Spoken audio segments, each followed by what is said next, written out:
ಎಲ್ಲಾ news channels ಎಲ್ಲಾ ಏನೇ ಸ್ಟೇಜ್ ಪರ್ಫಾರ್ಮೆನ್ಸ್ ಏನೇ ಇದ್ರು. ಕೃಷ್ಣಪ್ಪಣ್ಣ ಅವರೇ, ನಿಮಗೆ ನಮಸ್ಕಾರ. ನಮಸ್ಕಾರ. ನಮಸ್ಕಾರ. ನೀವು ಬೆಂಗಳೂರಲ್ಲಿ ಸರಿಸುಮಾರು 60-65 ವರ್ಷದಿಂದ ಮನೆಗಳನ್ನ ಕಟ್ಟಿಸಿದಿರಿ. ನ್ಯೂಸ್ ಚಾನೆಲ್ ಸಾವಿರಾರು ಮನೆಗಳನ್ನ ಕಟ್ಟಿಸಿದಿರಿ ಅಂತ ಹೇಳಿದ್ರಿ, 1000ಕ್ಕೂ ಹೆಚ್ಚು. ಈಗಿನ ಮನೆ ಕಟ್ಟಿಸುವಂತ ಇಂಜಿನಿಯರ್ಗೆ ನೀವು ಏನ್ ಹೇಳ್ತೀರಿ?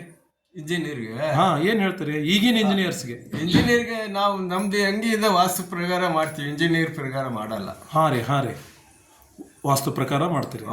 ಮತ್ತ ಅವ್ರು ಇಂಜಿನಿಯರ್ಗೆ ಗಟ್ಟಿ ಮುಟ್ಟು ಬರ್ಬೇಕು, ಓದಿ ಬಂದಿರ್ತಾರೆ ಅಷ್ಟೇ, ನಾವು ಮಾಡಿ ಬಂದಿರ್ತೀವಿ. ಅದರಿಂದ ಇಂಜಿನಿಯರ್ ಒಬ್ರು ಇದ್ದಾರೆ ಇಲ್ಲಿ, ದೊಡ್ಡ 4 ನಫರಲ್ಲಿ ಹಾಕಿ A to Z ಅಂತ. ಅವ್ರು ನಮ್ಗೆ ಒಂದು ಅಮ್ಮನ ಹತ್ರ ದುಡ್ಡು ಕೊಟ್ಟು ಹೋಗೋದು ವಾರ ವಾರ. ನಾವ್ ಹೇಳ್ದಂಗೆ ಅವ್ರು ಕೇಳೋದು. ಕಟ್ಬಿಟ್ಟಿದ್ರು ಹೊಡಿ ಅಂದ್ರೆ ಹೊಡೆದ್ ಬಿಡೋದು. ಈ ಬೆಂಗಳೂರಲ್ಲಿ ನೀವು ತಮಿಳು ವಾಸಿಗಳಾದ್ರೂ ಕೂಡ ಬೆಂಗಳೂರಲ್ಲಿ ಇದ್ದು ಎಷ್ಟು ವರ್ಷ ಆಯ್ತು ನೀವು?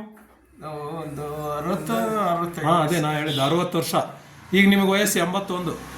81 ಇಲ್ಲ, 79. 79 ಮುಗಿದು 80. ಇನ್ನು 60-58 ಕಾಣ್ತಿರಲ್ಲ. ಏನ್ ನಿಮ್ದು ಗುಟ್ಟು? ಏನ್ ಆಹಾರ ನಿಮ್ದು? ಊಟ, ಆರೋಗ್ಯ ಏನು ಕುಡಿಯೋದು, ಬೀಡಿ, ಸಿಗರೇಟು ಅದೆಲ್ಲ ಏನಿಲ್ಲ. ಶಬಾಷ್. ರೀ ಗಂಜಿ ಕುಡಿದ್ಬಿಟ್ಟು ಹೋಗ್ತೀವಿ ಅಷ್ಟೇ. ಈಗಲೂ ಬೆಳಗ್ಗೆ ಇದ್ರೆ ಅಷ್ಟೇ ಇಟ್ಟು ತಿಂತೀವಿ ಅಷ್ಟೇ, ಬೇರೆ ಏನು ತಿನ್ನಕ್ಕೆಲ್ಲ ಹೋಗಲ್ಲ, ಮೈ ಕಟ್ಟು. ನಾನು ಸರಿಸುಮಾರು ನಿಮ್ಮನ್ನ 18 ವರ್ಷದ ನಂತರ ನಿಮ್ಮನ್ನ ನೋಡ್ತಾ ಇದ್ದೀನಿ. 18 ವರ್ಷದ ಹಿಂದೆನೂ ಹಂಗೆ ಇದ್ರಿ, ಈಗೂ ಹಂಗೆ ಇದ್ರಿ. ಅದೇ ಕಣ್ಣು, ಅದೇ ಹಲ್ಲು, ಅದೇ ಕಾಂತಿ. ಇದ್ರಂತಾನೆ ನಮ್ಮ ಈಗಿನ ವಯಸ್ಸಿನವ್ರಿಗೆ ಏನ್ ಹೇಳ್ತೀರಿ? ವಯಸ್ಸಿನವ್ರಿಗೆ ಹಂಗಿರೋರ್ಗೆ ಏನ್ ಹೇಳ್ತೀರಿ? ಹುಡುಗರಿಗೆ ಏನಂತೀರಿ?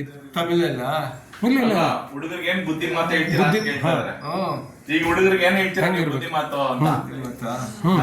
ನಾವು ಮಾತ್ರ ಕೆಲ್ಸಕ್ಕೆ ಬರೋರು ಯಾರು ಕುಡಿಬಾರ್ದು, ಈ ಬಟ್ಟೆ ಎಲ್ಲ ಬೇರೆ ಡಿಸೈನ್ ಎಲ್ಲ ಹಾಕೊಂಡು ಬರಬಾರ್ದು.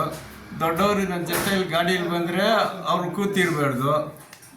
ಆ ಥರ ಎಲ್ಲ ಅವ್ರು ಹುಡುಗರು ಇರ್ತಾರೆ. ಅವ್ರು ನನ್ನ ಹಿಂದೆ ಕೂತ್ಕೊಂಡು ಏನಪ್ಪ ನಿಮ್ಮ ಹುಡುಗರು ಗಾಡಿ ಅಲ್ಲಿ ಬರುತ್ತೆ ಇಲ್ಲಿ ಎದ್ದು ನಿಲ್ತಾರೆ. ನಮಸ್ಕಾರ. ಅಂದ್ರೆ ಹಿರಿಯರ್ ಕಂಡ್ರೆ ಕಿರಿಯರಲ್ಲಿ ಗೌರವ, ದೇವ್ರ ತರ ವಿಧೇಯತೆ ಇರಬೇಕು, ಭಕ್ತಿ ಮಾಡಿದ್ಕೆ ಬೆಂಗಳೂರಲ್ಲಿ ಫುಲ್ ಮೇಸ್ತ್ರಿದ್ದಾರೆ ನಮ್ಮ ಹತ್ರ ಕೆಲಸ ಮಾಡಿರೋ ಹುಡುಗರು. ಯಶವಂತಪುರ, ರಾಗಿಗುಡ್ಡೆ, ಇದು ಎಲ್ಲ ಕಡೆನೂ ಇರ್ತಾರೆ. ಮಾತ್ರ ಕೆಲಸ ಮಾಡೋ ಹುಡುಗರು ಎಲ್ಲ ಅವರು ಕಾರ್ ಇಟ್ಕೊಂಡು ಇರ್ತಾರೆ. ನೀವು ಇದೇ ರೀತಿ 100 ವರ್ಷ ಬಾಳ್ರಿ. ದೇವರಿನ್ನು ನಿಮ್ಗೆ ಹೆಚ್ಚಿನ ಆರೋಗ್ಯ, ಸಂಪತ್ತು ಎಲ್ಲ ಕೊಡ್ಲಿ.